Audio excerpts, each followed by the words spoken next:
SMA, and what did we do before? Let me move this so it's not in my way. And what did we do? We picked a company, right? I can open up the Dow 30. What did we use before? We used Apple, you remember?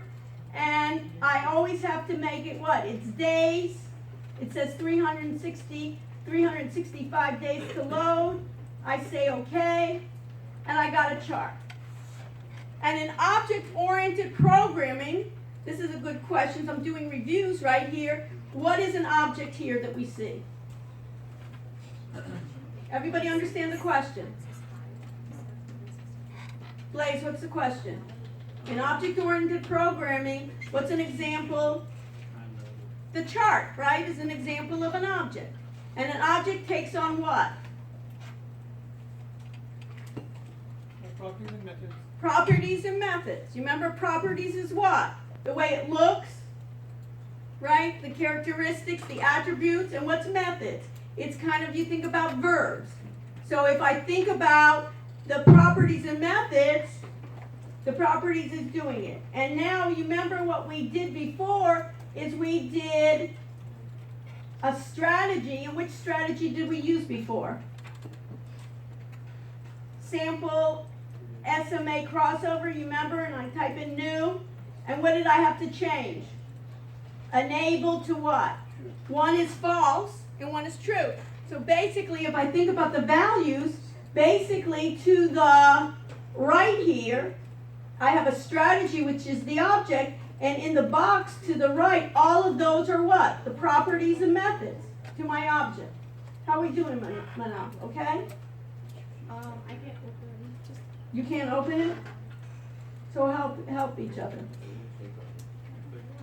I have to connect first.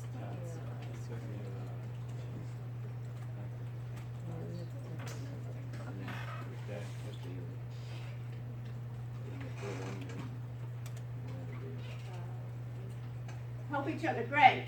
So now what do I need to do? What do I need to do? Hero, what should I do?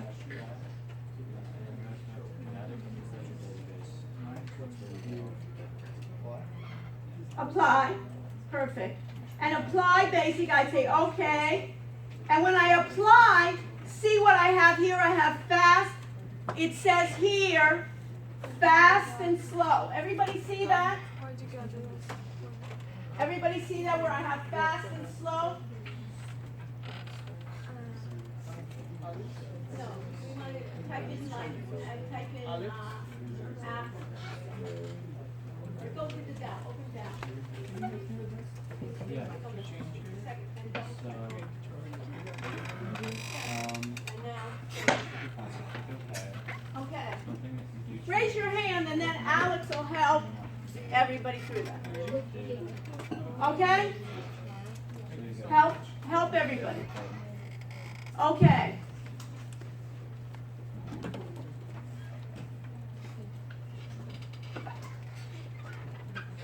So Rachel, how are you? Okay? So Rachel, I have 10 and I have 25.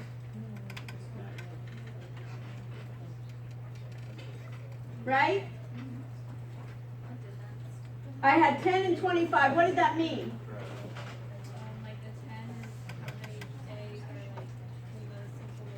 For the moving average, I have simple moving average. 10 means every 10 days I'm taking the average of it. So that's a fast or that's a slow? Fast. And the slow is 25 every 25 days. And by the way, I just said stop record. On my recording, look what it does.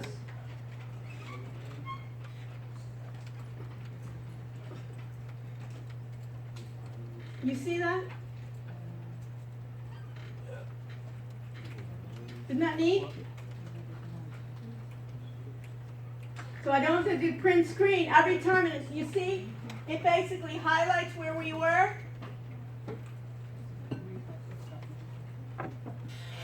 My chart. And then you bring it into Word, and you can edit it. Cool, huh? Simple. And you know what? You can charge for it. and you say, Manal, you say, this took me hours and hours to do, right? It's basically in the background, and then you can charge as a service, hey, I'm doing documentation service. And you don't even have to do the programming, right? You're just running the program and giving part of the documentation. Your programmers can be doing that, and you're just going to be running the program. Or when somebody gets stuck, you teach your group to do that, and then you can give it to the programmer and say, this is where I got stuck, like you did before. Well, you forgot to connect to the data. Is NinjaTrader gonna be on the test? I'll tell you how much. I'm not going to ask you about NinjaTrader, how do you get in a file, open, all the commands, but rather the concepts. And I'm going to go over the concepts. Everybody hear that? I'm not going to be asking you what are the keystrokes to get a chart or what are the keystrokes, but rather what's important in terms of connecting to data, having a chart, having a strategy, and so forth. But just you can do it over with me. Okay, so you see that. So now what I'm going to do, if you do not save I want to save the recording. And notice you can save the recording as a zip file. So I'm just going to use this name and I'm going to change the time. What's the time? 7. Okay, it's already, we're having so much fun, it's already 7 o'clock. Okay, so we're going to say 7 and save. Okay, now,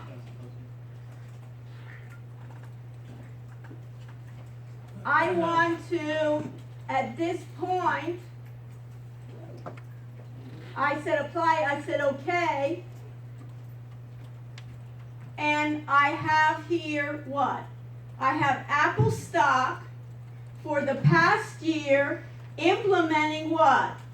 A strategy of simple sample moving average. I have two simple sample moving averages. So if I click on this line right here, this is one of my simple moving averages. When I click on that, that's the object. And what do I want to do? I want to find its what? Properties. How do I get to its properties? Right click. Wow, who said that?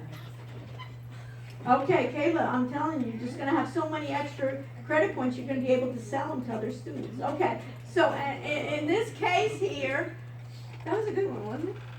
Okay, so in this one, I'm the only one that enjoys my jokes, but that's good. I can entertain myself. Okay, so I have here properties that I can see, that you can see that I have the properties of this. And if I look at the SMA, you see here I can change the coloring, right? If I wanted it green, and let's say I wanted it really dark green, I could change it to dark green. I could say apply. So the dark green is an example of what? In object-oriented terms, dark green is an example of what? Property. Of that object. What are we having? How are we doing? Okay. So what does it mean here that if I look at my cross, I have it telling me that an automated trading system will tell me when, not only when to buy and sell, but it can also tell me, if you can put this in your notes, is a strategy can implement the buy and the sell. A strategy combines a number of indicators and has the logic to buy and sell, or when to enter a trade, when to exit a trade.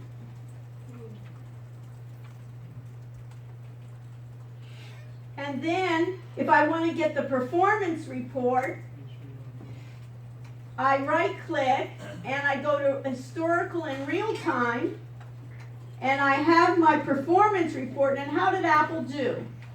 I want to go to my profit per month.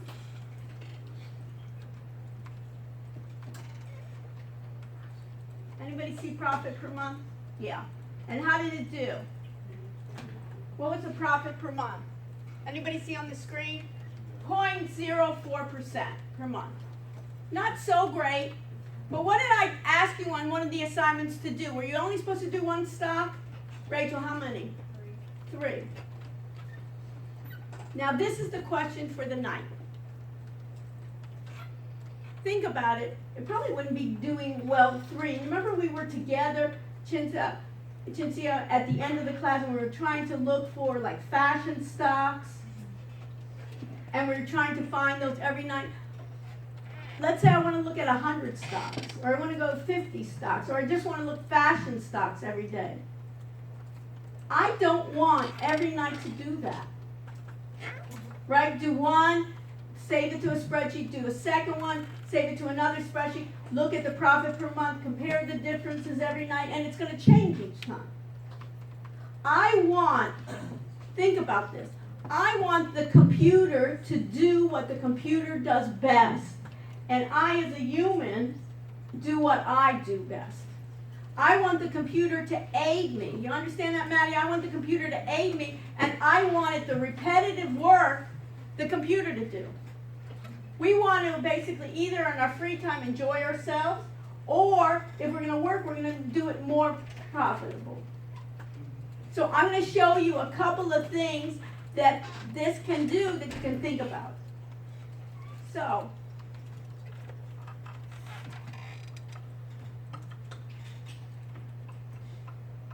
I'm going to start my record. And when I start my record, I'm going to close this screen. I'm going to close my chart.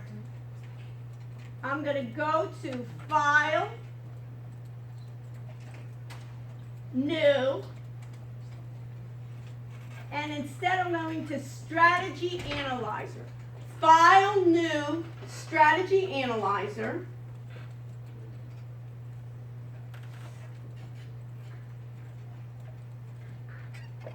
And you see this Dow here, let me move this. I clicked on the Dow, it doesn't matter, but I clicked on the Dow 30. Let me close this, I clicked on the Dow 30. How many stocks are in the Dow 30? 30. Who said 30? Wow, what a class, right? Hopefully the exams are that easy, right? How many stocks are in the Dow 30, right? And bring earphones, and then I'll even say the question. How many stocks are in the Dow 30? 30. So if I wanted to do every night, Cinzia, if I wanted to do every night the 30, I don't want to go through all those 30. So what I'm going to do, look at this. I'm going to right click. And right click will always tell me my what? My properties and my methods. One of my methods is back test. So I'm going to click back test. And what do I need to change? Is it minute data? This is a good test question. You may have this and it says, we downloaded end of day and it says here minute. Is it minute data? It's day, so I'm going to go to the values of that property, right, of type, and change it to day. And then if I wanted to, I could even give it a year, right? And so I could even do it, I could do just like I did before, I can do 2 then, right? I can put 2, and then here instead of 19, if I wanted a year, what could I do? I could change it to 18. And then how would I run? And then I would make sure, go to the very top, and make sure I have the right strategy. What strategy did I have? Sample, MA crossover, and say run back test. And then I would stop my recording.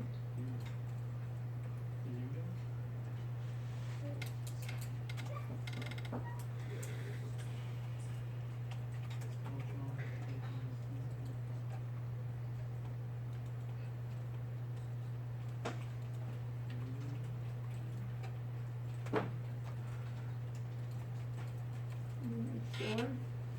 I say day, right? I'll just do it as is. Let's see, run back test. I'm just doing it for a couple months.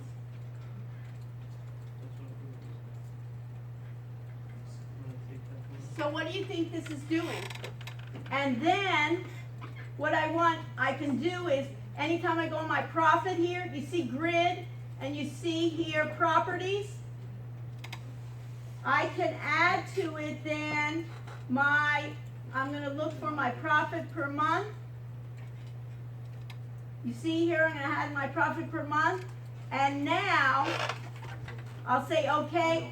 And now, I double click my profit per month.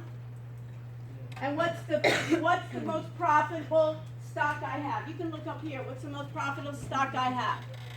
Evelina, what's the most profitable it looks like? MRK at what percent? Per month? 8.48. 8.48 is better than Apple. And it does it for how many stocks at one time? It's the Dow 30. 30. And I could even do S&P 500. How many would it do, Fasundo? 500. Or I could make my what? I can make my what? I can make my own instrument list. Right, Kay? I can make my own instrument list, and let's say you're into certain tech, like the FANG, right? What's FANG? Anybody know? What does FANG stand for? Which stocks do you think FANG stands for? It's tech stocks, stocks that you know. F for what? Facebook. A for what? Apple. Apple. They even have FAA, so Apple, Amazon. The N for what? Netflix, and the G for Google. So you could even make one for this. So everybody see that? So isn't that great? Aren't you impressed? I'm more impressed than you are. And then I know that these on the bottom here, maybe I want to use those for, these didn't do well.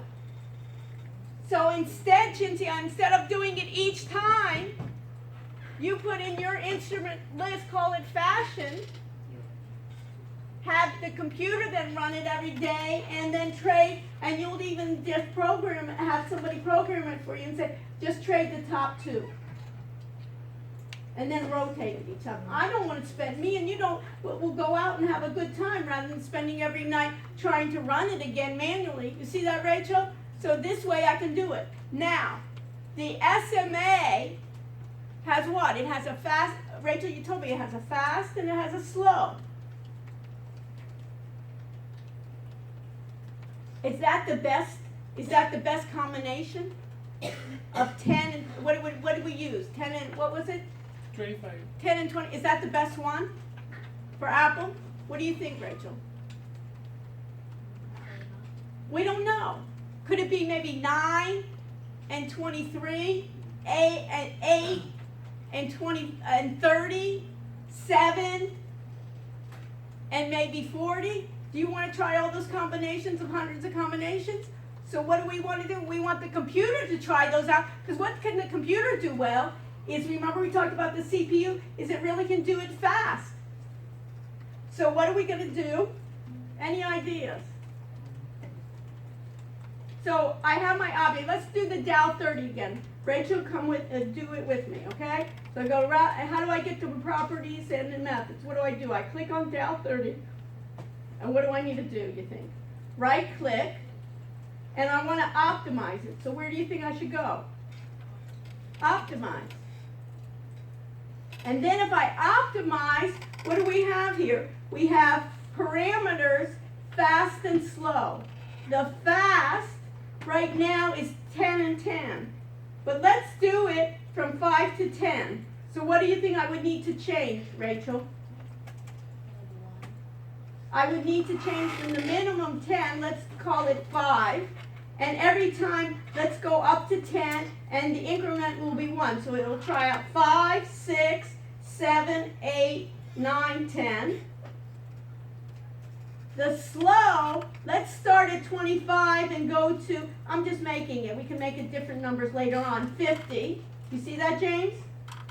And instead of every increment 1, I want to increment every 5, so I change it to 5. I'm just going to do this. I'll change this to 18. I'll just keep it 19 just to see for that past month. Doesn't matter. Later on we can change it. We can do other dates. And James, how do you think I can run the optimization? Make sure it says sample MA crossover and do what? Run optimization. run optimization. So what's it going to do? James, what do you think it's going to do? It's trying to think, it's processing now. What do you think it's going to do? Can you go back, please? Pardon? Can you go back? Yeah, once it's finished. Let's see what it does. So basically, this is optimized, and what's it going to do? What do you think it's going to do, James? Tell you like what your fast and your slow should be. Yeah. And what does it say right here? I have profit per month here, and I have my parameters. You can right click here, you can go to grid, you can go to properties, and make sure that parameters are checked, and make sure my profit per month is checked. Where's my profit per month? Right there. And say, okay, so what is the best, and what's the highest? On mine, what's the highest? Can you go back to your parameters, please? Yeah, I will. Thank you. 1 second. Let me just get this and then I'll go back. So what's the highest here, folks? Huh? Profit per month is what? 19.26, 19.26. What was it before in my back test? 8.4, 8.4 with 10 and 25. What's the parameters here? 5 to 10. 8 to 35. 8 to 35. You know how many times we would have to figure that out every day with all the combinations? I don't want to sit there doing it. You don't want to sit there doing it. You know how to do it. I'm showing you once, but have the computer, you see that place, have the computer do it, and you guys can maybe just be the testers. And then when it gets hard, you say, hey, I want to really refine it. Then we can go to Alex and say, you know, I figured out, I think we should look at these FANG stocks, and maybe I think we should do the shorting, and then he can write the code. Or he can tweak the code. Isn't that neat? And how long did that take? Couple of minutes. Less than even that, right? It took more because I'm yapping, right? But if I didn't yap so much, it would basically take, and if we got hundreds of stocks or 500 or 1,000, so big deal. And if we got really fast computers, right? So what do we conclude? So now I'll go back to what you were saying. So how did I do it? All I did is I went to the Dow 30, I right-clicked, I went to what? Optimize, and then I just opened up. See, this was plus and this was plus. Make sure I have sample MA crossover, have my plus to a minus, and do the minimum 5 to 10 and do the slow 25 to 50 and 5 increments. I'm showing you that not for the detail in the exam that you know all the keystrokes, but you understand the concepts. So who can conclude what the concept was here? It's easier to use NinjaTrader than doing it on your own. Not NinjaTrader, but any type of, basically what it is to optimize, to find the best parameters, for instance, of those, instead of doing like 10 and 25 for the moving averages, right? We can check all the possible combinations. Yes. For some reason, my thing shows like total net profit 0 for all of them. It may be for the connection. Make sure that it's on day. It may be that it's not on day, it may be minute. No, it's on day. Okay. Don't worry about it. You see my screen, you know what I mean? Yeah. So there may be problems when people they try to install it. But the main thing is, I'm not going to be testing you now on the keystroke, but understand that, like, the concept here of the ways that we're doing it. Now, we talked about the source code. So, one example of source code, we talked about software. One example of source code is how can I get to source code? Source code can be written in a number of different software programming languages. I have system programming languages and I have application programming languages. For NinjaTrader, it's a platform. So what is it? In terms that we know it's software, and this is a good question. NinjaTrader is an example of, it's a trading platform, and it's an example of A, Open source. an operating system, B, an applications, programming system, C, hardware, D, none of the above, E, D, all of the above, E, none of the above. Can we say those one more time? Yes, NinjaTrader script is an example of an operating system program, an application programming system, or hardware. So, Application. And under software, it's what? System or application? application. Application. And there are many scripting languages. The most popular scripting language is called JavaScript. Anybody hear about that? JavaScript is the most popular, and NinjaScript is a version of it, but has the libraries or has the software built in for trading. So if I want to edit a strategy,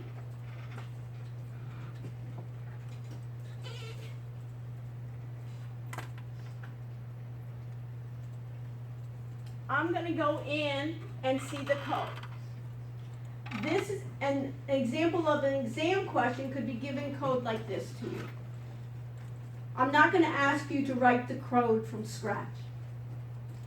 We didn't learn that, right? But what we want to do is, first of all, this is, in a way we can think about it, at this point is open source because we can see it, right? In green there, lines 1 through 5 are what?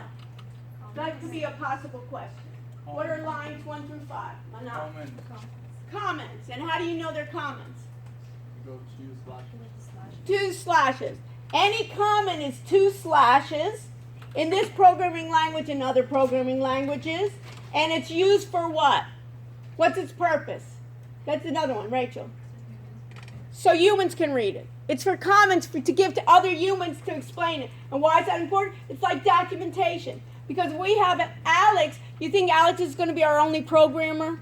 We usually are going to have a team of programmers, and you think it's going to be Alex in one place. We can have it worldwide. We'll have some in India. We can have some in China. We can have it in all different places put together, and they need to learn how to work as a team. And if Manal is basically, what is your major, Manal? Business technology, and you're going to have to be in the entire group, right, and oversee all these people. You want to make sure that they're writing documentation, or someone in your group is going to be documenting and commenting within, so somebody can figure out what's happening. Because after they leave you, there's going to be other people. So what would the question on the test be? It would be, and for instance, what is lines 1 through 5? What are they used for? What about lines below 5? Okay. One of the things is like, some of this I won't ask you, but everything with slashes is basically, in this case, everything with slashes, for instance, 23 through 24 are also comments, right? Anything with those 2 slashes, even if it has 3 slashes, those are comments.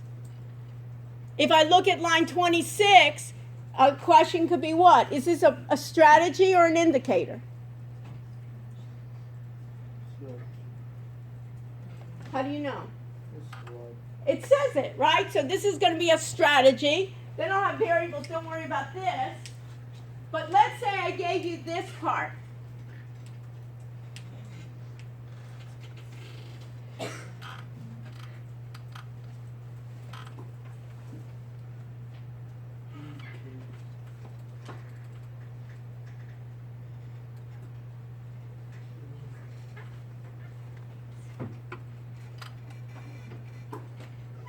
What kind of question can I ask you here? What color is the plot? One, or in object-oriented terms. What should I ask?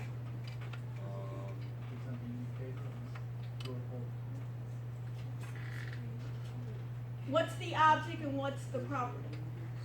What is it? I'm asking you. Yes, you do. What's the definition of a property? What's the definition of a property? What's the definition, Hamza? It's basically the visual stuff. What is a property?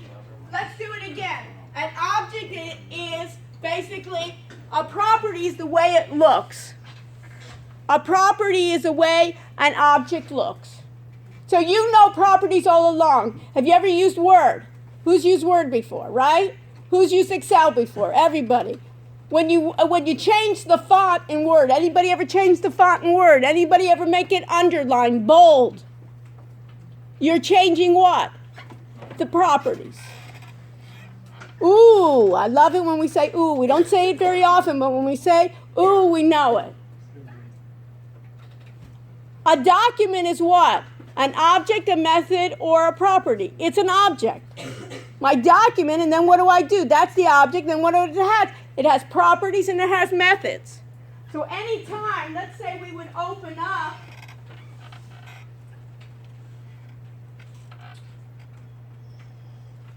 if I opened up Excel and I said a sheet was a property, right? A workbook is a property, and when I right click on a cell and I change what? The format is what? My properties. So if I look at line 28, orange is what? Property. Property of what? Color. So what's a method? A method it's some kind of verb. So have you ever cut something? Have you ever copied something? Have you ever pasted something? They're verbs, that's a method. You know it, you just don't know the terminology that you know it. That's object-oriented programming, is they're basically, anytime, right, I right-click, look at this. You'll love this. Anytime I right-click on this editor. You see, cut, copy, paste, delete. Object, property, methods. What do you think? What? Cut, copy, paste, methods. It's a verb. On the object. You've used it all the time. Have you? Of course you've done copy, cut, copy, paste. So that's what the test is going to be. That's a question on the test. That could be. On object-oriented program. If I gave you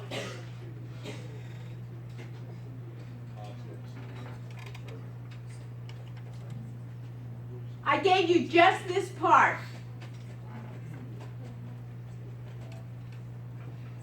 A part of the exam would be, first of all, is this an indicator or a strategy? This is this a thing? Think before you say. What's the difference between an indicator and a strategy? An indicator, you can think about it as what? It's like a formula. It's like a function in Excel. Does Excel have strategies? No, Excel isn't going to buy and sell for you, hooked to your bank account or to your brokerage account and buy and sell. But were we able to do forecasting? Yes. Can you do averages? Did we do linear regression, polynomial regression? Remember, we could forecast whether it's going to go up and down. That formula and functions are similar to indicators. So what's a strategy?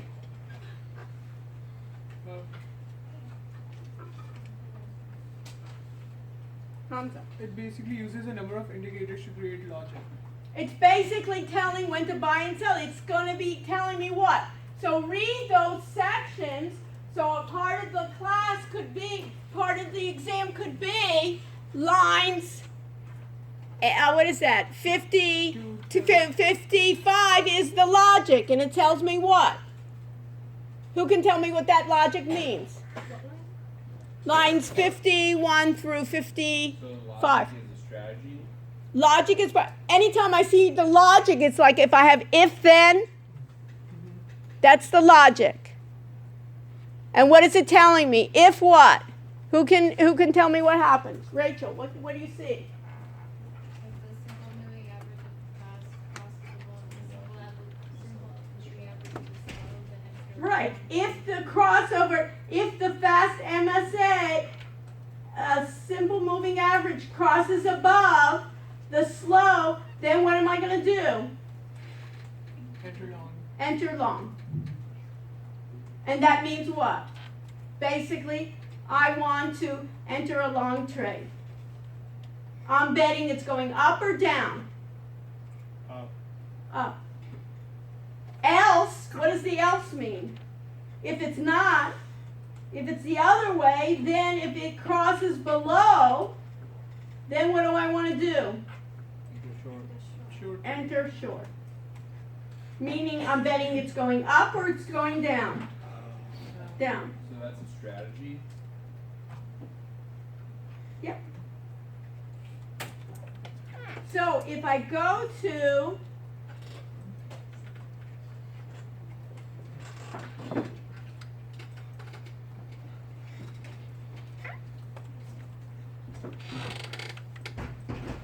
open up your automated trading strategies. Remember that automated trading strategies, that PowerPoint that I told you on the PowerPoint?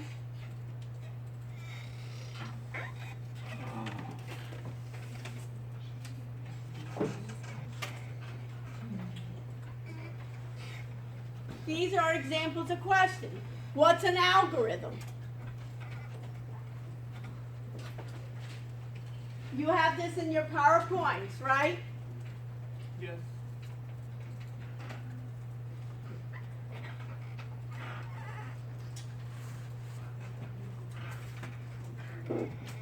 So an algorithm then is a specific set of clearly defined instructions aimed to carry out a task or a process. So that's basically what we've been looking at all along. Remember when I was telling you about let's do the Dow 30 and let's basically backtest all of those? We're going to be giving then all of those stocks, we're giving them specifically clear defined instructions, right? Do a backtest of the Dow 30 every evening and find me what? The best what? Profit per month that I'm going to trade. Yes.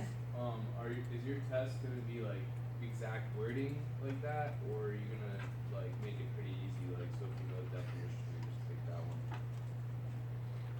Like, are you gonna change one word and then put two options that are like basically the same? No, for this part it'll be open-ended. So basically, explain why, for instance, an example is, why is automating trading systems a good example of big data? And give examples.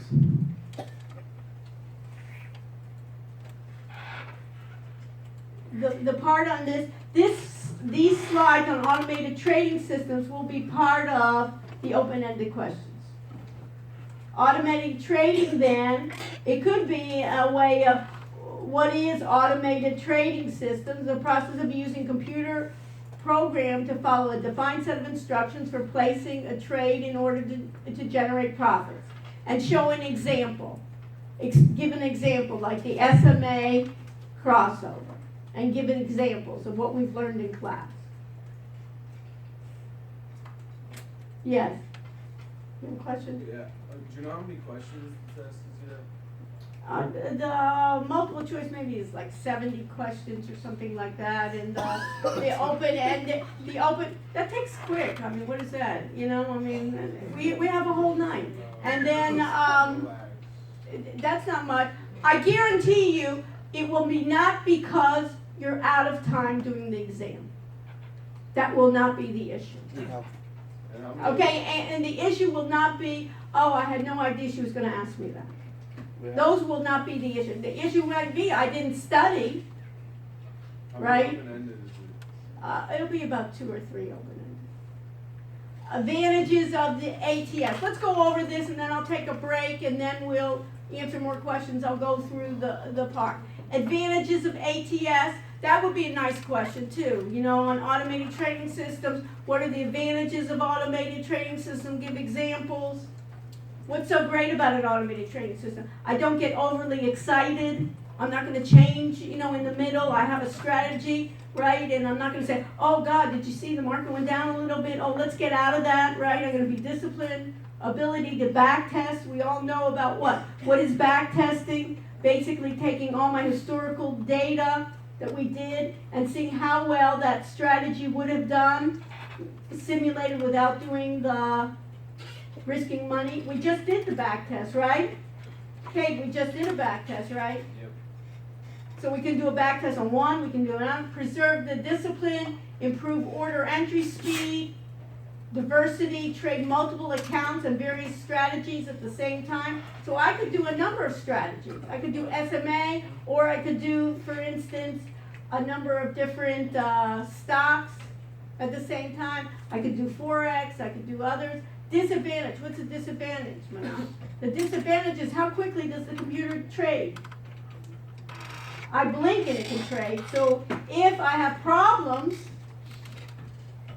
if I have a losing strategy, what's going to happen? I'm going to lose a lot quicker. I'm going to be broke. I'm going to have to move in with one of you. Can you imagine? Every night I'll be quizzing you. After we go out and dance, right? Every time, right? I'll be. So watch out. So you have to keep it in mind. So the losses can come more quickly. Then allow traders basically they can do specific rules for those exits, right? That can be executed. When we're doing Excel, we didn't do automated trading systems, but we started trying to figure out what the algorithms were. And then we looked as an example, we looked at NinjaTrader as just one example. But I'm not going to be asking you, how do you get, you know, what are the keystrokes to do optimize?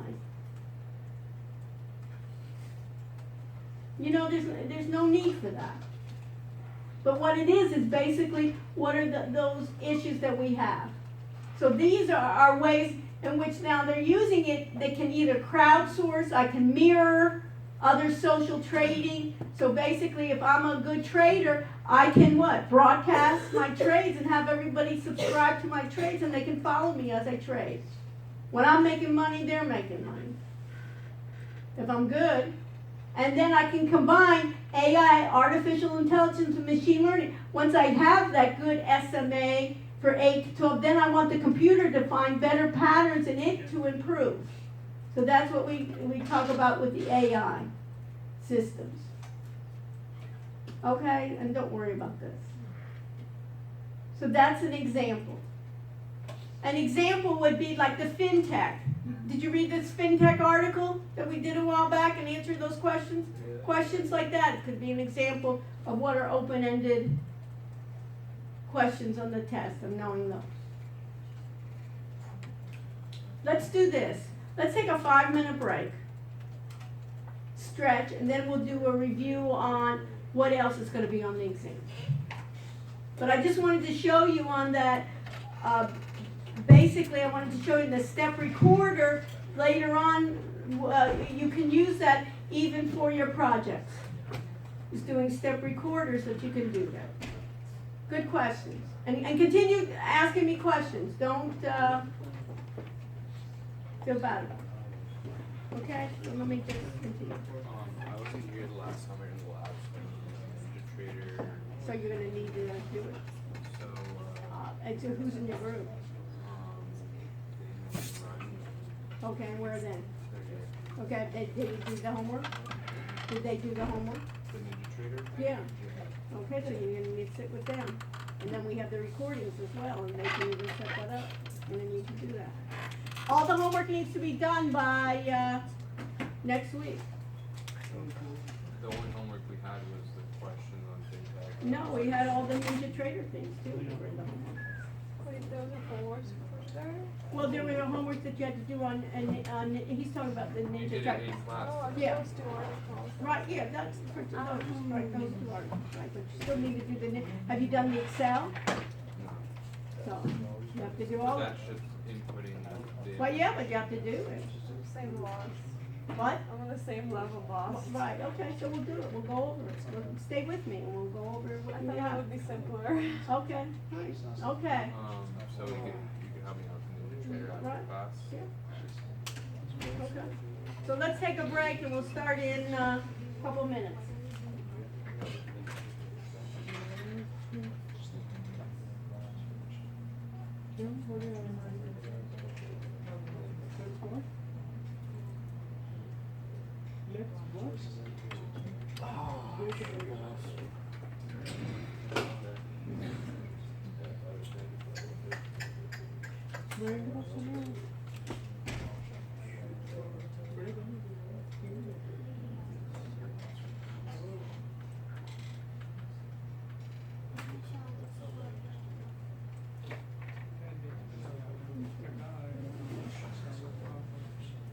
Professor, Yes, for the exam, yes.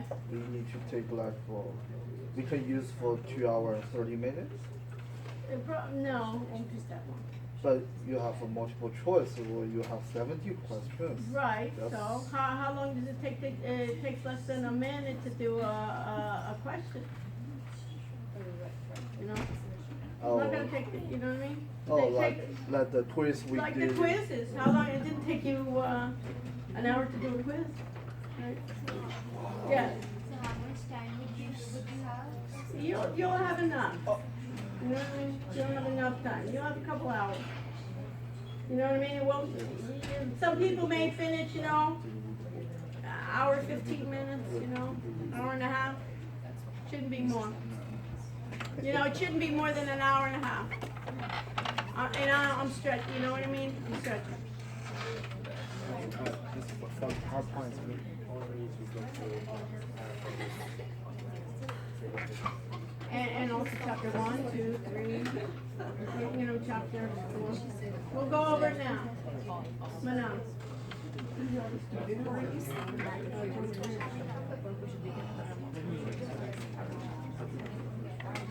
And go over the PowerPoints and I'll go over the quiz. Yeah. It's not, for the multiple choice, it's not gonna be any other information than from the book. You know what I mean?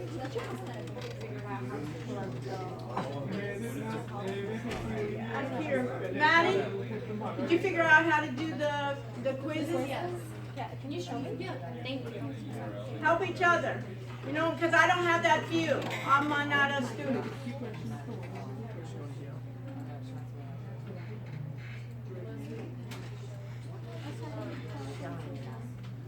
So did you see that, Alex, that step recorder? Yeah. So you can use the step recorder to explain to the other students when you're doing a homework assignment. Yeah. For Ninja Trader, for each one, doing small little versions of just doing the steps, and then you can take it into Word. Yeah, I've been doing screenshots. Yeah, but this is fun. You don't have to, this is not in place, you can do it, and then you can take out screens that you don't want, and then it puts it all in one file. Yeah.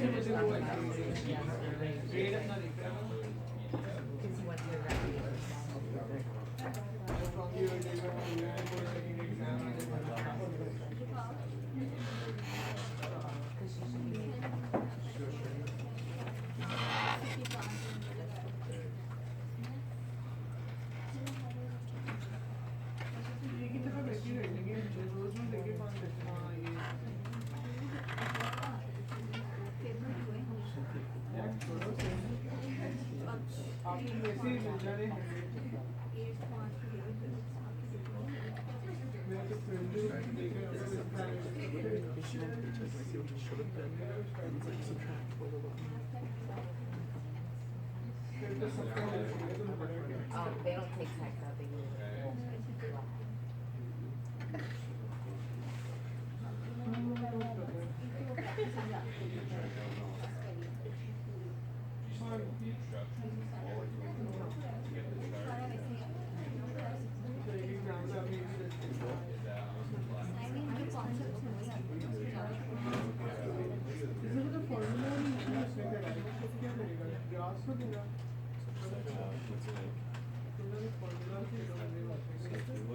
website.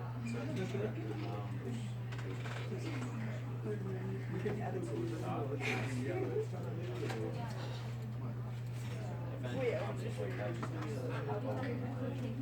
Exactly, it sounded weird, but I What we never can got do, it. man, if you DQC or DSA file.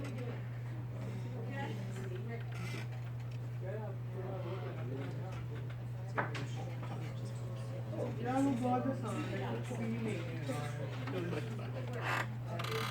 तो वो ethics staff तो उसमें से क्या एक money है उसमें मिलेगा दूसरा अगर वो है हजार कुछ भी नहीं है यार 700 भी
So the final exam is cumulative or?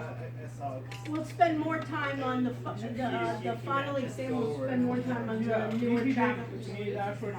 So it'll be more like 2 tests. So you need cumulative. Not really, it'd be more non-cumulative, but think about it.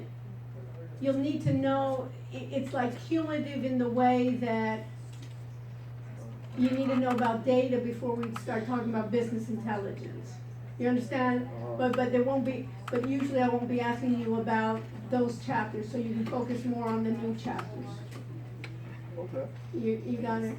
And we're gonna be working on the projects in the second part of the class, so I'd rather you spend more time working on the projects than studying for the old material again. So and the projects are useful. So that's what I wanna emphasize more, that you can take away with it and get some skills from your project. Okay. Thank you. You're welcome. I don't want, like busy work, just to spend time. Okay, yeah. Are Cynthia. these PowerPoints from the book?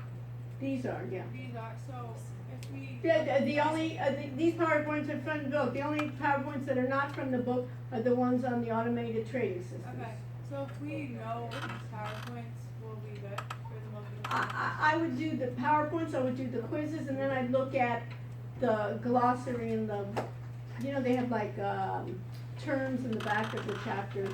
Once you know that, you're good. You know what I mean? You wanna use your time efficiently, you know what I mean? Yeah. So that's what you know what I mean? Sometimes I'll ask you questions, in class, I'll say, look it up and so forth, types of things, but that's more, so you get an overview of what's happening, but the multiple choice and the true false will be from the book. So I'd start with, what I do is I go through the PowerPoints, I go through the end of the chapter and then go through the quizzes again. They'll be in that type of format, so you should be okay. I'm gonna go over it now and tell you what to emphasize. Okay, so we have everybody, Rachel, do you want to, if there's people out there just hanging out, you can hang out all night long, and I think we have something better to do than, you know what I mean? Not just to hang out, it's almost like when I start running, and I stop running, it's hard for me to get up again, so I don't like too long of a break, or else, you know what I mean? I'll be sleeping soon, and then you'll have to wake me up, and Mapping and everything. Okay. What else? So let's go over what my idea is. Let's go over the multiple choice true false part of it. And then I'll add additional questions on what you do. And so everybody understands there'll be two parts. Probably the first part, you'll do the multiple choice, true, false. You need to bring pencils with you. It'll be like Scantrons. So we'll be doing like Scantrons on that. Rather than using the computer part, because I don't know, sometimes we may not have internet access, we may not have this. You saw we had problems with Anthony, remember, some of the computers weren't working and so forth. So I just don't want to take that risk. So, for this we can kind of do it. So we'll have that part, and then even on the written part, you'll do it by hand. So that way we'll just get it done. I don't want to worry, hey, my computer went down, my internet went down. We'll do it that way. But we'll do it in here because I think there's just more room than we squishing in there. And all of a sudden, in the exam, we see people we've never even seen throughout the semester. So they come from the woodwork. And notice, everything's a choice. Okay, so let's start. Let's start with data then. I'm going to go backwards in time here for the chapter, so I'll review here. So I'm going to do a slideshow. I'm going to go from the beginning, and let's see what we got. So we need to know about, we've talked about, data is really the key now for any type of artificial intelligence, business intelligence. When we talk about fintech, we're talking about automated trading systems, anything that's around data and knowledge and how to manage it. And basically you need to know these terms. We're talking about, I got all this data, I have to manage it, I have to basically, if I'm in an organization, I have to figure out what data am I going to collect, what data am I going to keep, what data is important for me. Is the data going to be obsolete? And then we'll talk about a database approach. And basically the idea of a database approach is that I can have a system where I can ask questions to it, and it's called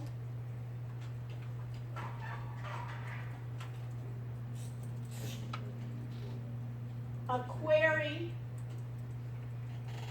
language.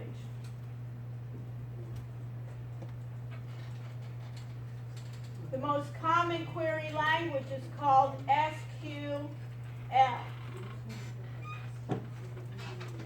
It's called Structured Query Language.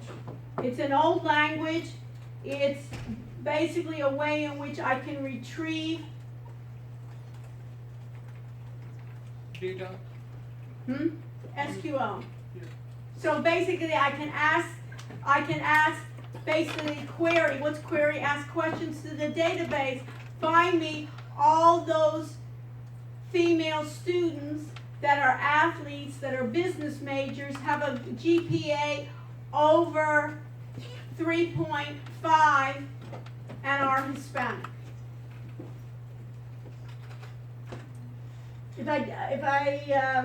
The whole idea of a database is I'll be able to ask those types of questions.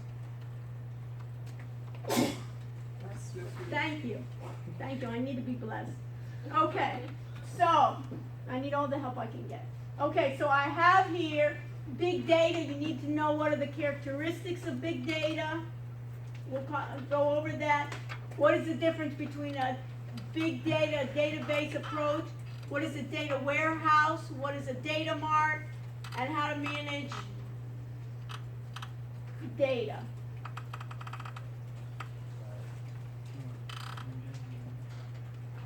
You need to know what are the difficulties of managing data and what is data governance. So who can tell me what data governance is? And if you don't know, what should you be doing? Look it up, right? Data governance, what does that mean? An approach to managing information across an entire organization. Right. Basically, the idea is people have to be responsible for the data. And you have to see who's going to take care of the data? So let's think about student data. Everybody knows student data, right? Who's in charge of that data? I know I'm in charge of what? Just your test grades, right? But am I in charge of, you have the correct address? Am I in charge of your correct C number? Am I in charge of, is your transcript correct? For the mission office?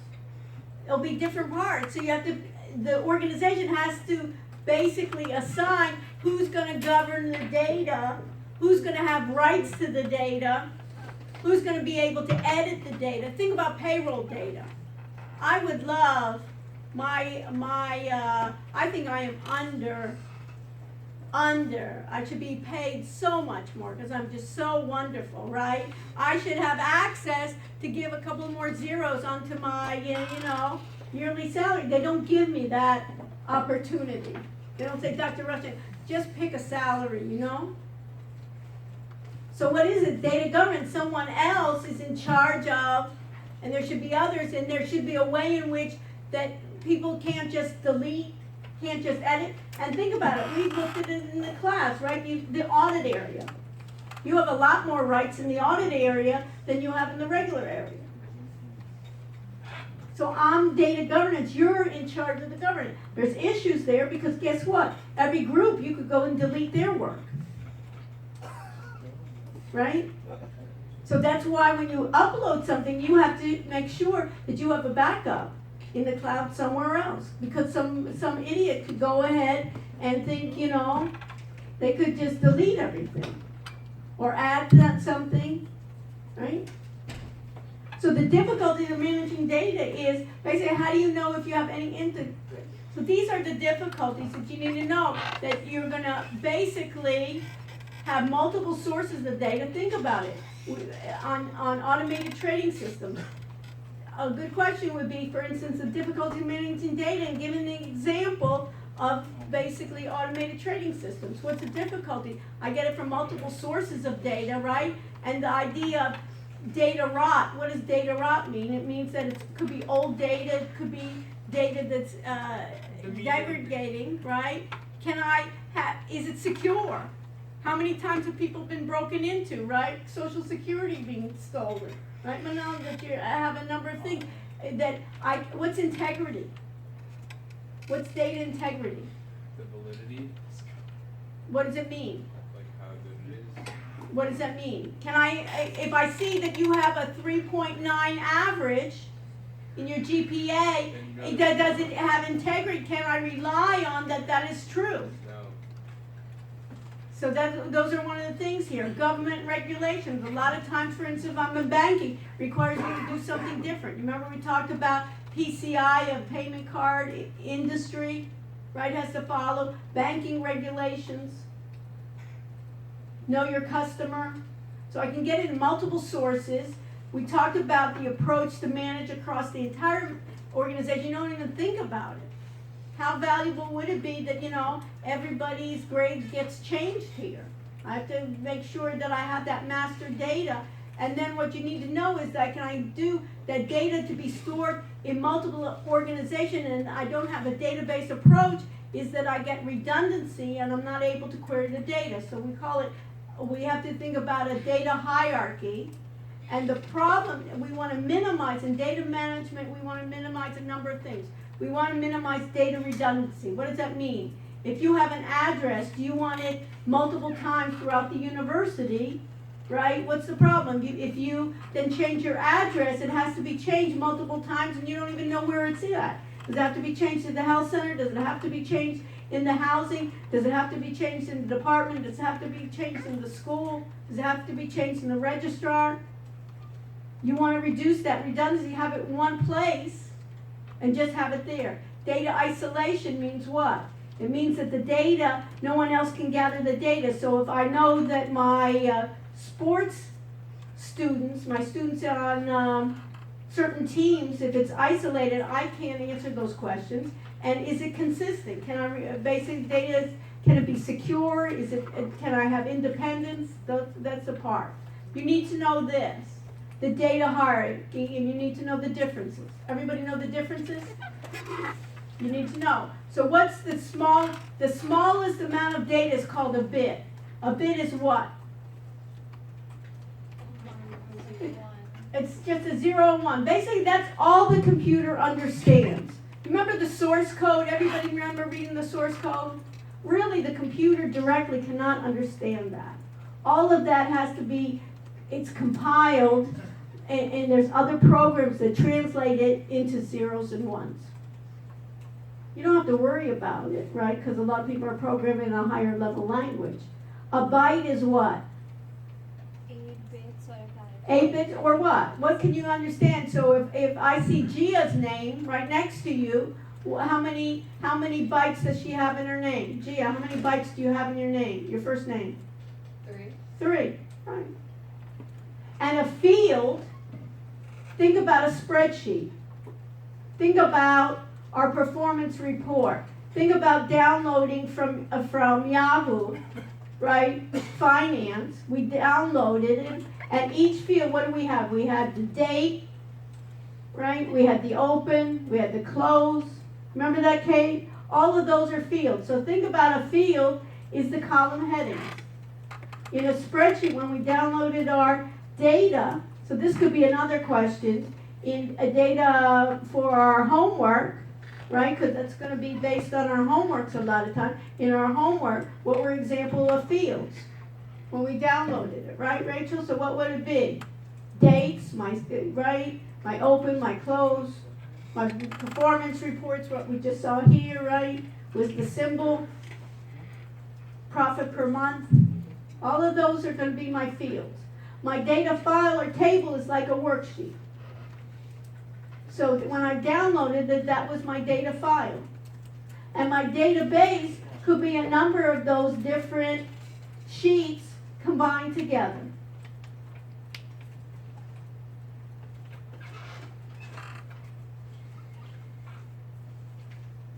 A primary key could be the example of, give me an example of a primary key in the student database. The C number. C number. Why? It's unique. Last name is not unique. Why don't they use social security numbers? Because it's not secure. One is that it's going to be, it will be more valuable than a C number. What else? Not everybody has even a social security number, right? Foreign students, not everybody has social security numbers. Plus, it's not going to be, also, it'll be more secure because if the database does get compromised, and a number of universities get compromised plus other places, they won't get your social security number. Manal. What's an example in a student database of a primary key? Right. For this class, it wouldn't necessarily be, I couldn't do first name. How many, I have so many Ryans or whatever. Remember they were all popular, right? Whatever name that was, right? Some of you are unique, but I can't rely on that. My pleasure. I know this, so you have to, you know what I'm saying? I'm just trying to show you. So that's an example of a student database example. You can see here they use it as a spreadsheet. So this is what you need to know. You need to know how to define big data. This could be an open-ended question. How is big data, and give an example of automated trading systems as examples for big data. And how does it compare with defining big data? What are the characteristics? How do you manage it? How to leverage? That's awesome, right, Hum? So when you think about the stock market and big data, can't get a better example than that, right?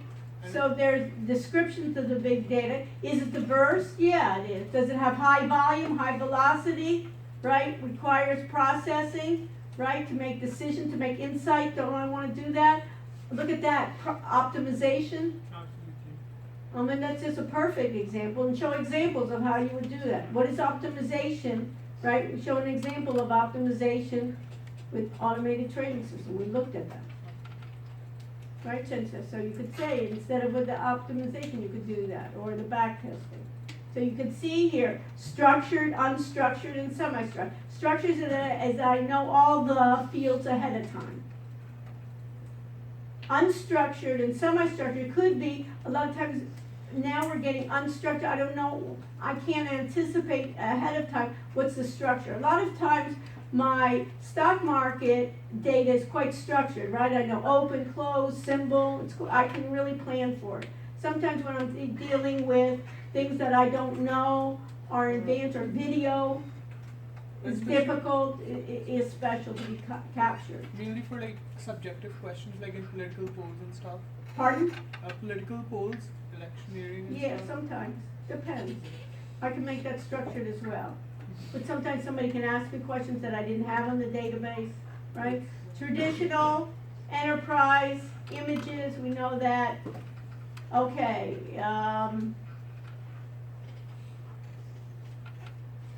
managing the data. So, this is the key. When I want to get big data, I want to find valuable patterns. What's great about the computer is it can find patterns that I may hypothesize upon, or even many times the insights that I wasn't even clear for. The database environment, and then I have traditional relationship data called SQL, and then I have something, you see that where it says no SQL? No SQL is basically, put that in your notes there, that's for unstructured data. And a lot of times that's for like videos, now there's so much videos on the internet, how am I going to search for those? It's easy in terms of I'm looking like for words, give me all those stocks with opening price between, 1,000 and 1,200.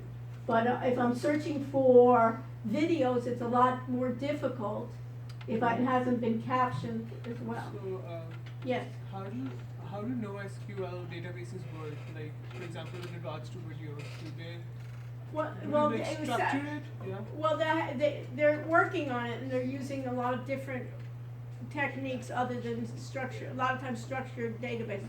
But for instance, if I'm speaking, then if I have voice to text on my videos, then we can find every time, like the voice to text, I can find those areas.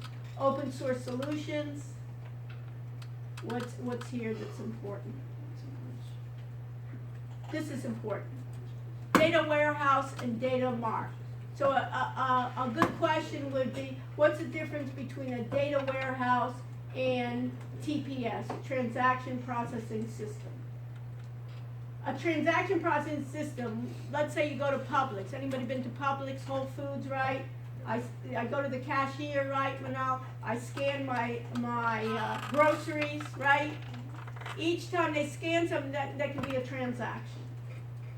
And basically it sets into an inventory, and basically when I buy this bottle, right, it takes one out of the inventory, and then they know later on they're gonna fill it on the shelf. That basically is real-time kind of way. When I'm gonna order in e-commerce, right, sometimes have you ever gone to Amazon and they say like 3 left or 15 left or something like that? That's using transaction processing. You got it? Real time, I want to know what it is. Put it in your notes. Data warehousing and data marts use historical data, not real time. That means that if I have data right now, let's say we're on the e-commerce, what I'll do, like, have you ever seen like Amazon tell you, if you buy something, I suggest you buy something else? They're doing that on not transactional data, but in a historical data, and they're trying to find the patterns. Everybody that buys these certain books, it looks like then they Also buy bought these, these yeah. books.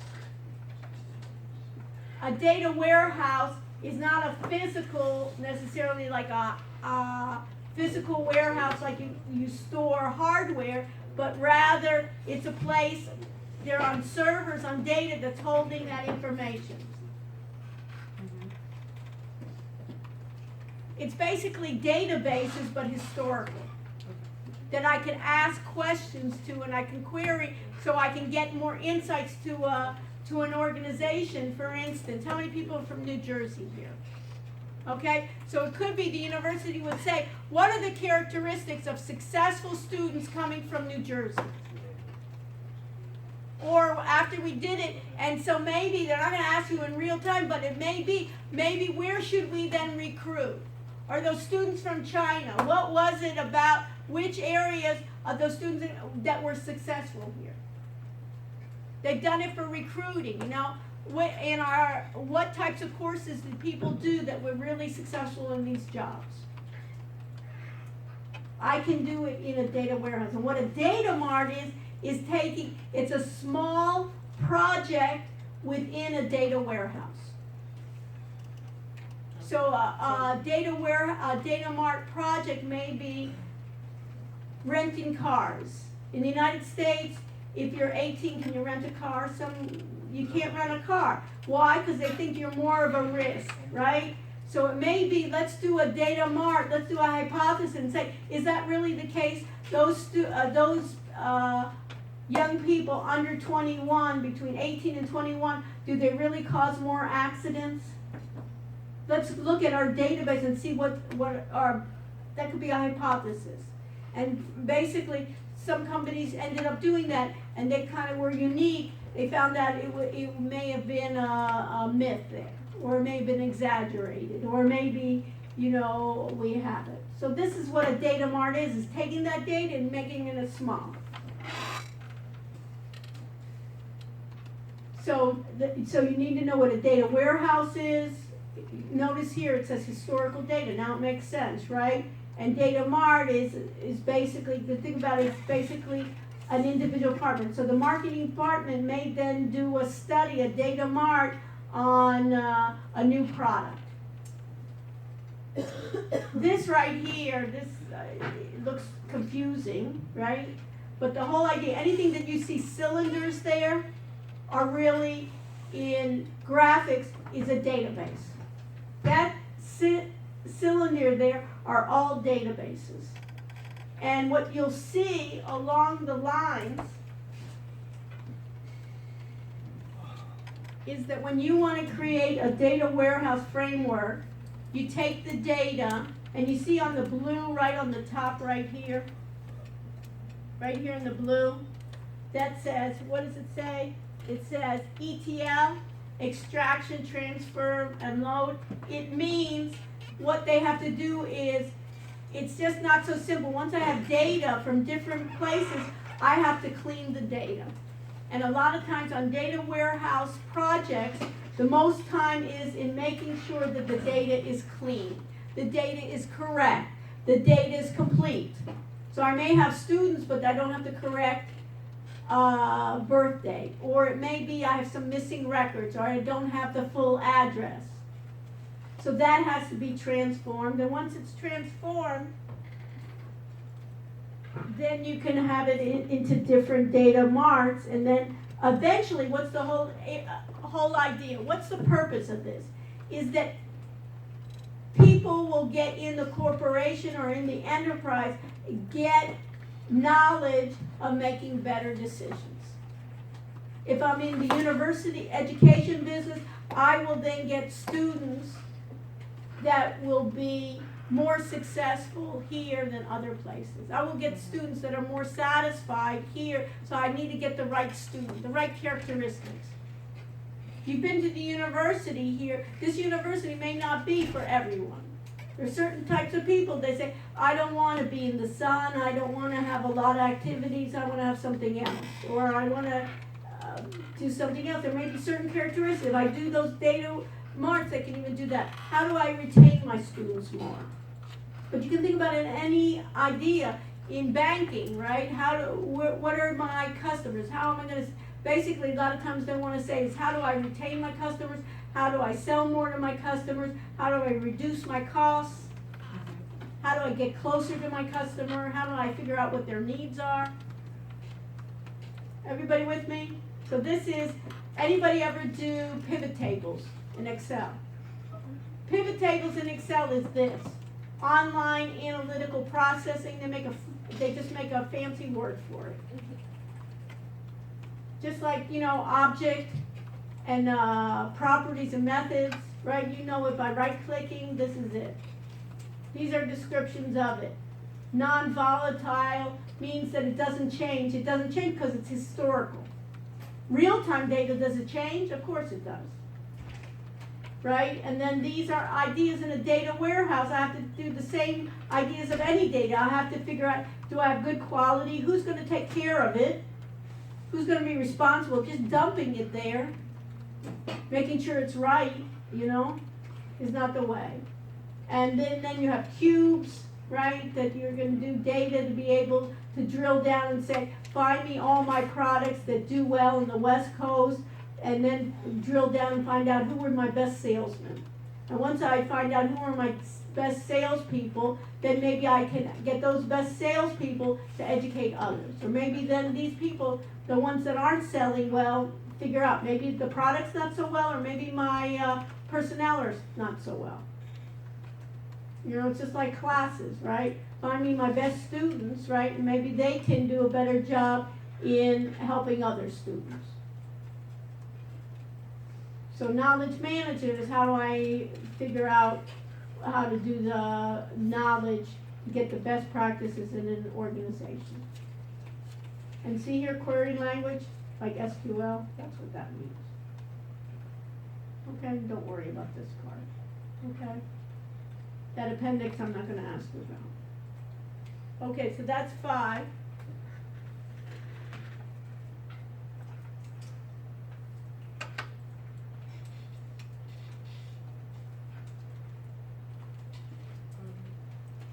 Let's go to 4. So let's go to 4.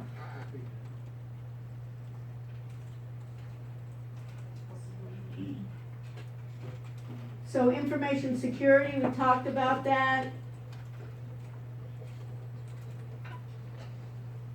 So you need to know this. You know the difference between a threat, exposure, and a vulnerability. What's the difference?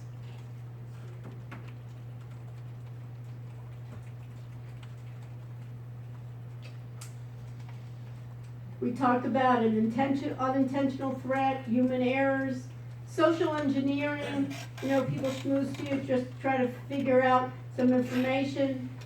Security threats, you should look over this figure 4.1.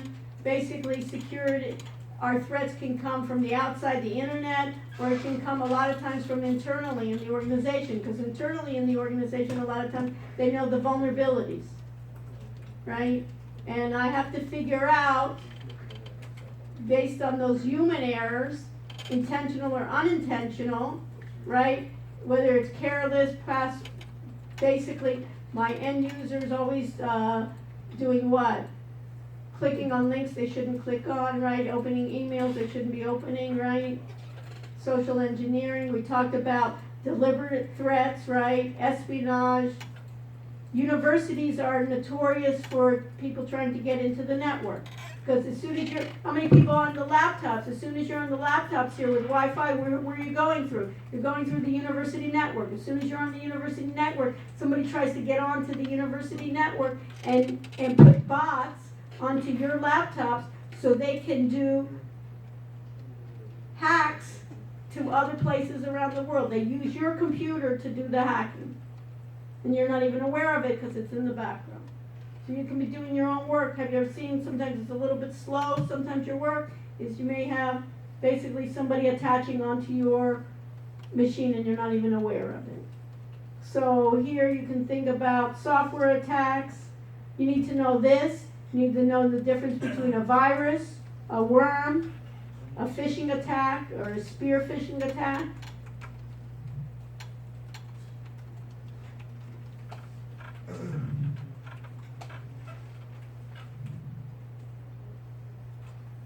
And then you need to know denial of service and a distributed denial of service. What's the difference?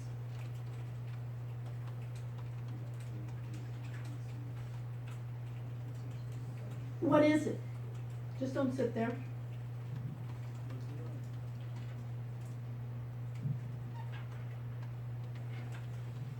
So Jacob, what's the difference? You look it up?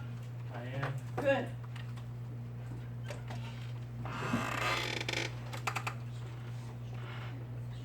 James, did you look it up? What's a denial of service?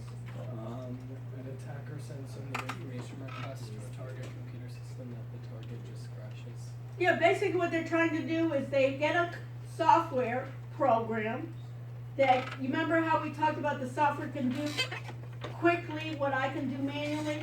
They program it to basically start pinging a server so many times and so many different machines that finally the server says I can't take so much traffic, and it will try to bring it down. Distributed denial of service, denial would be what? That I'm going to distribute it along the network, and rather than having one concentrate, I could have it come from around the world attacking, let's say, the Google server or an Amazon server or the School of Business server. So I'd have basically bots, software programs that are basically like inundating the server, basically like calling on the server over and over again, and not really being legitimate users, trying to bring it down. You need to know these attacks by a programmer developing a system, basically trying to put in software attacks that may happen later on. When I have an employee that I fire, they may put in a logic bomb that says, after 3 months I'm gone, go ahead and take down the system, so they don't attribute it coming from me. Or it may come from a backdoor, it may come from somebody opening up a program. Key loggers, basically I can put a key logger and basically capture what you're typing and get it remotely. So when you're putting in passwords, you know how you have the mask with the asterisk? If I have a key logger, I'm seeing the real keystrokes you're doing, not just that mask of those stars, those asterisks. You know, I can track. This is key. Risk. We have risk. We have risk when we wake up in the morning, there's risk. Across the street, there's risk. You get in your car, there's risk, right? You come to school, who knows what's going to happen? Who knows who's going to come into the door here, right? There's risk everywhere. But if you want to live, you're going to deal with risk. But what you have to do is you have to analyze it and try to do what? Mitigate. I lock my door, right? I lock my car doors. And all of a sudden, the other day, I was coming to class on Monday, all of a sudden I looked in the back of my car, and it looked like, I swear to God, it looked like somebody shot a bullet through the back of my car, and my whole side of my car on the driver's side just was shattering. And then I got that, Safe Light. They do a nice digital kind of way. They came and did it, and I said, I think somebody, maybe one of my students don't like me too much or something, And then they said, lady, I think somebody just took a screwdriver and tried to, you have too much junk in your car in the back. I think they thought I had valuables or something. So here I thought somebody was shooting at me, and he said they probably just at night took that. So it's the idea of I have to mitigate and I have to try to do my risk analysis. So basically, organizations and we as individuals have to say, hey, we're willing to accept a certain amount of risk. We want to limit it. And what's risk transference? Jake, what's risk transference? What's transfer mean? Blaze, what's transfer mean? To move something? Huh? To move something somewhere else? Yeah, so what's risk transference? How do I do risk transference? If I'm a university, and I know I'm probably going to get hacked, they're trying to hack me, millions of hackers, right? A university, a major university want to hack me. So how does a university transfer the risk? Rachel? Insurance. If we get hacked, right, and and we have to restore all our computers, it's going to be costly, right? Or somebody wiped out our data, right? Or we have to restore the data. I get insurance. Let them transfer the risk. Just like you do, you have car insurance, you have to have car insurance, right? You have car insurance, you have home insurance. I'm transferring part of the risk. Right? When they broke my side window, Save Like came, I had called Geico, right? For that. Part of the risk, I had to pay a deductible, but other than that. So you have your controls. If I have risk, I'm vulnerable, I have threats, I have to figure out what kind of controls I can have. What kind of controls can I have? I can have physical controls, just like we talked about. Lock my door. Lock here the doors when we leave, right? Access.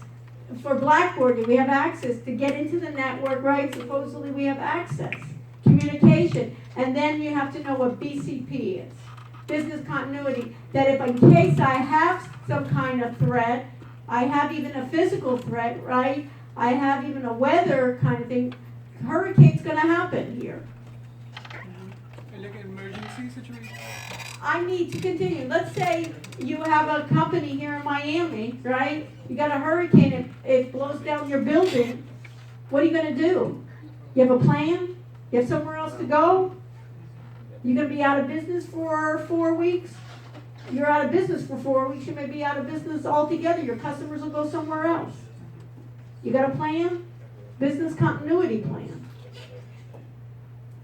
Okay, physical controls. Access controls. What's authentication you need to know? And then in communication controls, of course, you have anti-malware, you get those free from the university, you put them on yours. You have firewalls, you have encryption. What's encryption? That I'm just not having plain text. You need to know what a virtual private network is. HTTPS.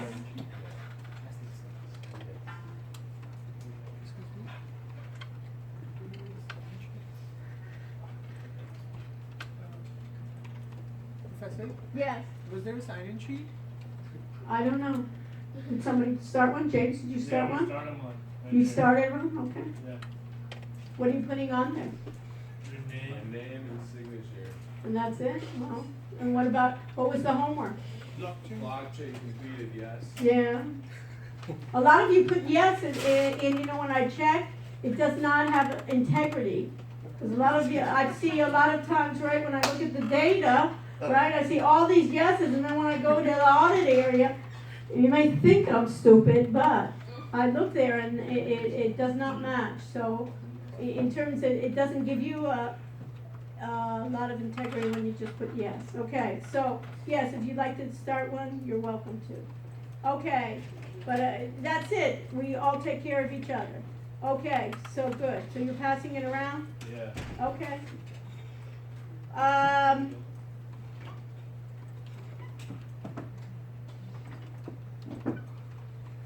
Let me just show you here. For instance, look at the URL here. What's the URL? It says HTTPS. So a question could be, what is HTTPS? H is hypertext, right? Transfer protocol, and we say, who cares, right? It's the rules to basically what? Traverse on the internet or on a web browser. Data is transferred in what we call text mode. That basically, if you transfer your data, it is in text mode that anyone can read it. It's not encrypted, meaning that if I look at the file, I can read it.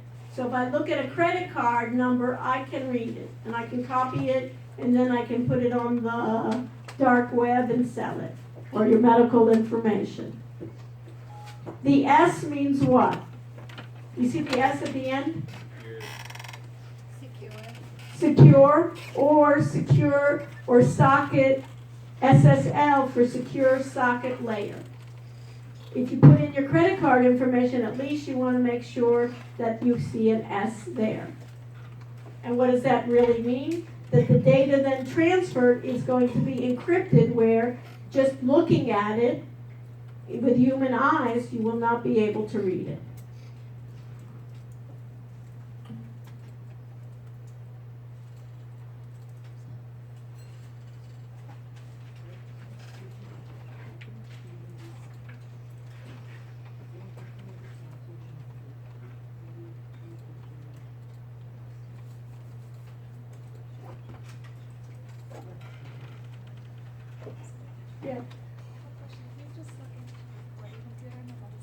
Yeah. Yeah. Okay, so this is an example of a virtual private network. When you think about a virtual private network,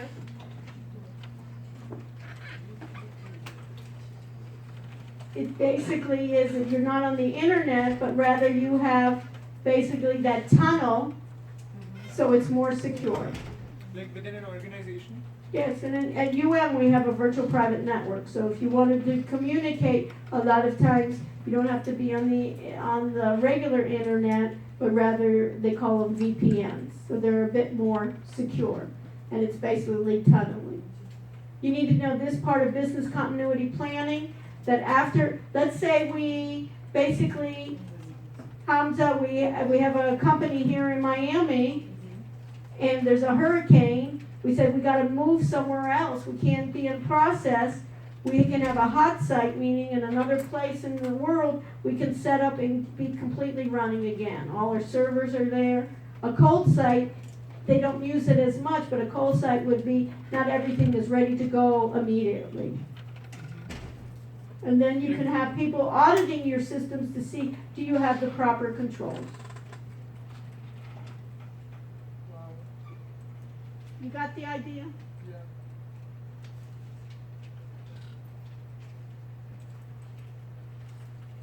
Same thing with software, right?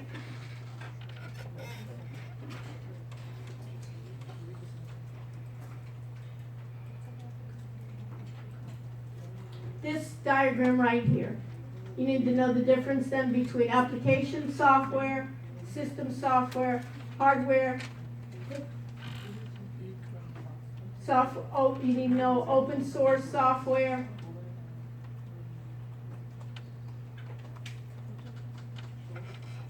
You know application software. We talked about what? We talked already about it.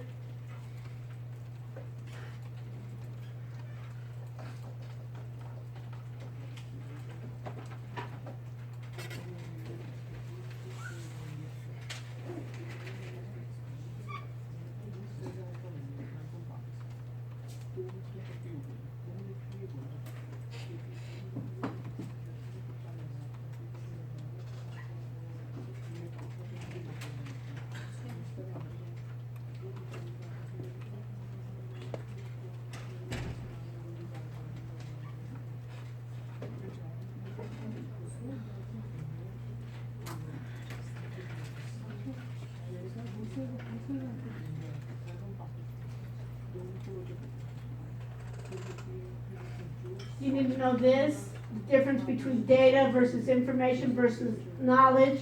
What's the IT infrastructure that's composed of components, personnel, and services. So you need to know the difference between data, which is kind of in raw form, information that I put into a spreadsheet, and then when I analyze it, to make it into knowledge.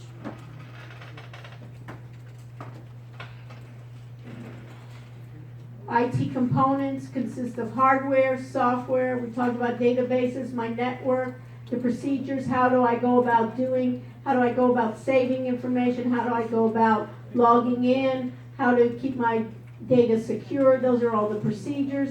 And then I have my components of people. When I think about vulnerabilities, this last one is what I have to worry about as well. Do my people unintentionally do problems for my system? Do my people intentionally do problems for my system? My outside vendors, how reliable are they? What else? Basically, functional area information systems are almost like the departments in the School of Business, right? I have accounting, finance, operations management, marketing, HR, and then here you can see,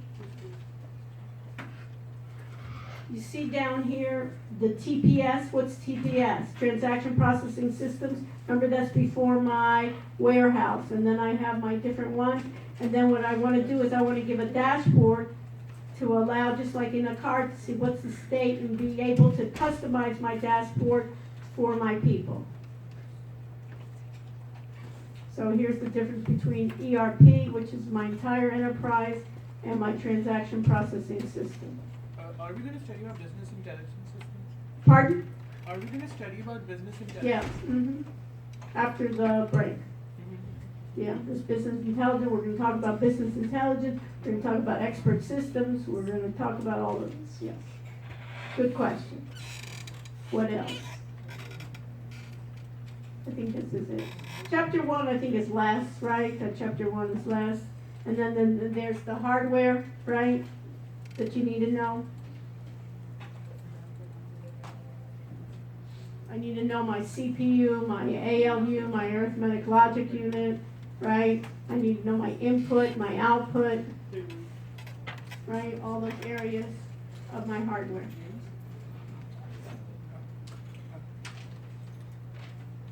Can you share something to them?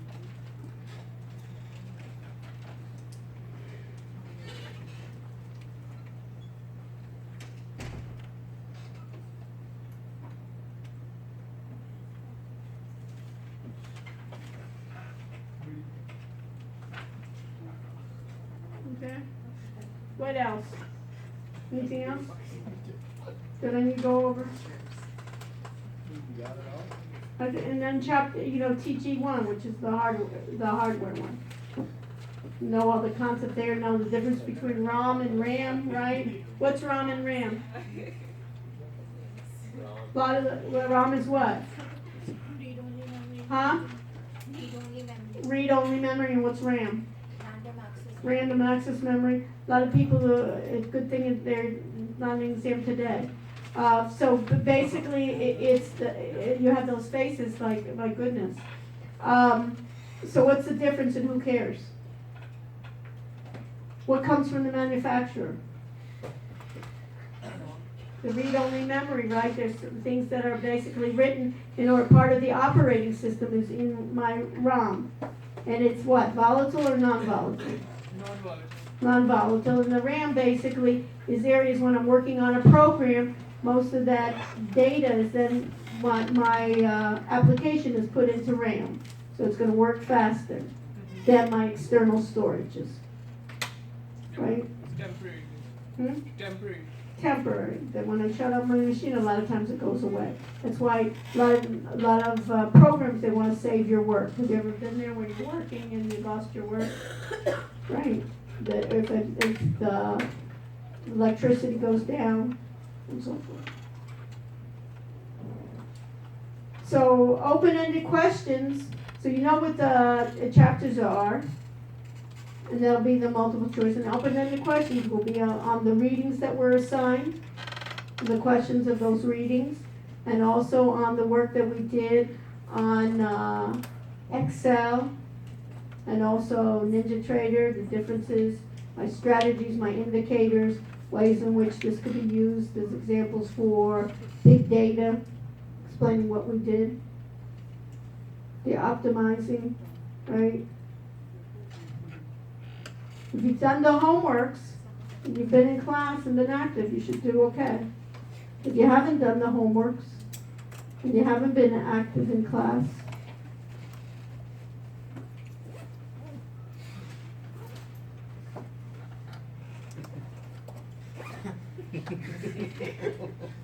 okay, so let's do this. Let's wrap it up now. Stay with me if you have questions.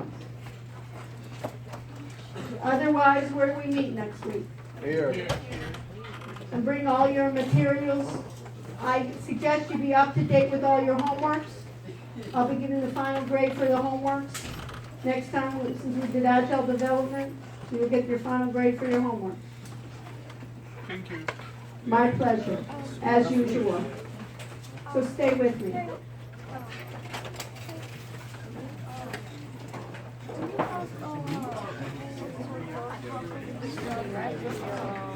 And how's it going, James? Okay? Okay. It's on the blackboard. Okay, so you finished with all those stuff, everything's done? Okay. So we'll see you next week. And remind me, James, that next week, before we start the exam, I'll talk about the project. So that way during even that week, you can start thinking about the project, what we're Yeah, gonna it's do for on the the- project. Blackboard? I posted it on remind me. Blackboard. Oh, yeah, I can see there, right. Yeah. Okay. See that. Also, No. Where's the sign-in do sheet? you know if she posts the Somebody lectures took it? online after they done Don't streaming, sit on or it. it just streams and like deletes itself after? What do you mean? She streams every class. Oh, You, What? So you just stream every class, Right. and after that, does it save itself? You know the Steeman at the cycle? Yeah. That's where they are. Also, they are still there Let's after. go. Let's see.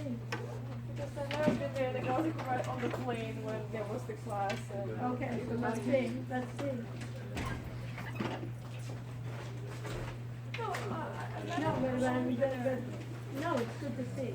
You know what I mean? So let's see. Yeah. Well, first I'd start working on what you have, you know what I mean?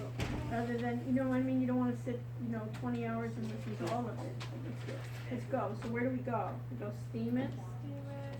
What's the question? You to read the article and then answer. Let's see here, so right here. So it's here, Oh, okay, there's the thing, yeah.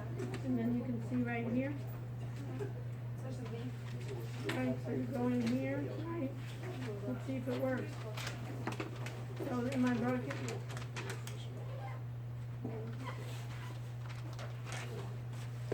Oh, okay. So that's it. What? So that's the So everybody did the homework, we'll see you right now in the bucket, right? And so here. Oh, yeah, okay, that's I thought it deletes itself after it's done streaming. So Thank you. that wouldn't be useful, would it? Yeah, I know. Okay, go, okay? What else?